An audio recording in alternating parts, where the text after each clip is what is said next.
দায়িত্ব পাওয়ার পরে আমি আমাদের ক্রীড়া মন্ত্রণালয়ের অধীনে যেই ফ্যাসিলিটিসগুলো আছে সবগুলোতে একটু ঘুরে দেখছি। আজকে বিকেএসপিতে যাওয়ার কথা ছিল, যেতে পারিনি। ক্রীড়া পরিদপ্তর সহ এখানে বিসিবিতে আসা হয়েছে।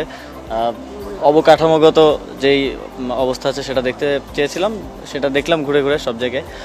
এবং নারী ক্রিকেট দলের সাথে দেখা হলো, তারা সামনে উইমেন টি20 ওয়ার্ল্ড কাপ খেলতে যাচ্ছে এবং যেই ব্যাপারগুলো এখানে উন্নয়নের প্রয়োজন আছে সে ব্যাপারে একটু নোট নিলাম। আশা করি সামনে এগুলো আমরা ঠিক করে দিতে পারবো।